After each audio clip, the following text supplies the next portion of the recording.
الان سلام دوستان، امروز 26 تیر 1401 برج آزادی. بریم تو سایه وایسیم که براتون زیر برج و ویدیو بگیرم.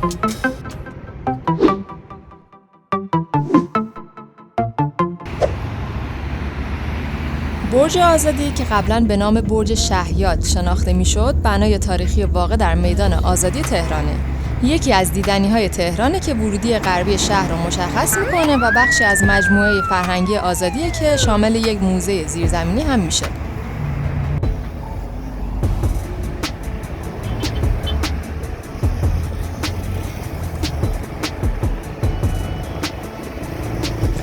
این برج حدود 45 متر ارتفاع داره و کاملاً با سنگ مرمر برش خورده پوشیده شده. این بنا به دستور محمد رضا پهلوی، آخرین شاه ایران، به مناسبت جشن 2500 ساله امپراتوری ایران ساخته شد و در سال 1971 تکمیل شد.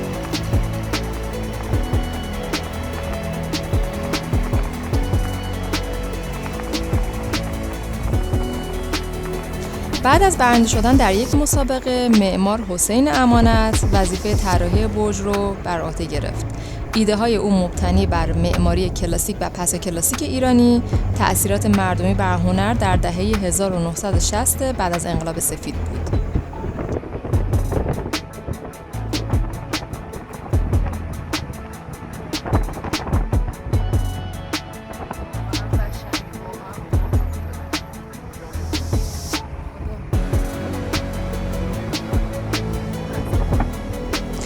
این هم یه نمای 360 درجه از این برج زیبا.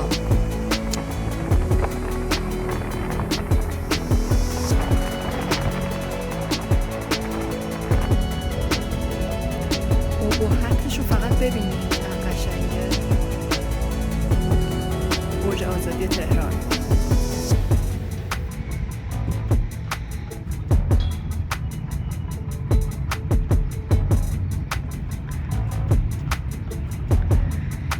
بریم که دور تا دورشو بهتون نشون بدم.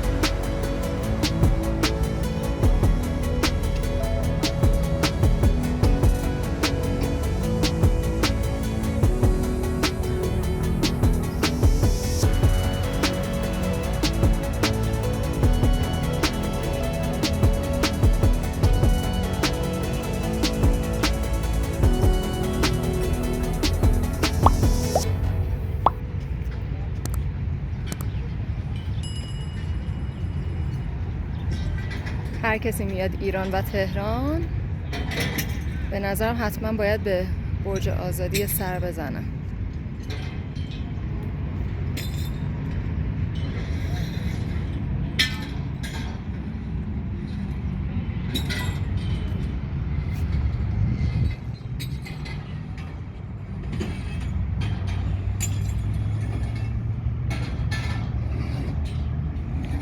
بریم زیر برج.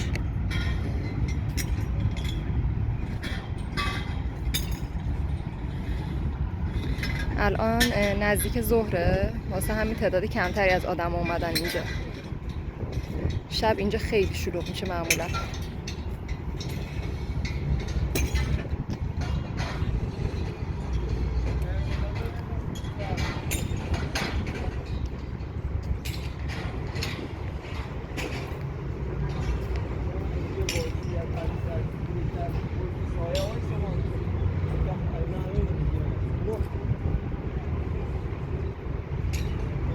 بریم تو سایه وایستیم که براتون زیر برج و ویدیو بگیرم.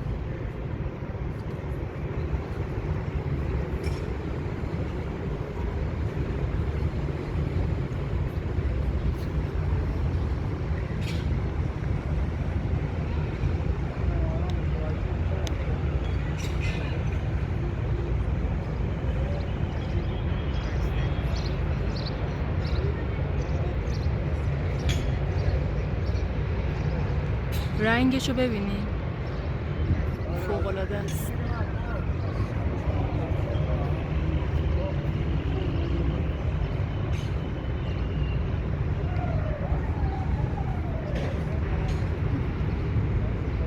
البته با این که دم ظهره آدمای زیادی هنوز اومدن اینجا. هوا گرمه ولی خیلی واسه دیدنش میان اینجا و از خودشون عکس میگیرن یادگاری با برج آزادی.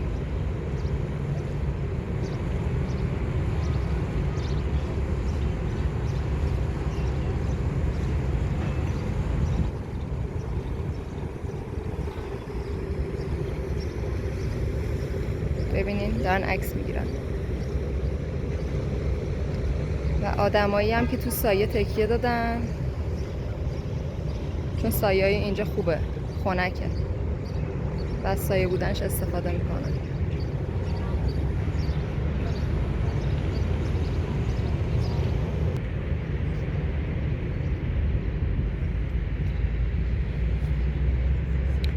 خب حالا میخوام از این زاویه بهتون نشون بدم این برج زیبا رو.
وقت كان يحسم بعيد من أي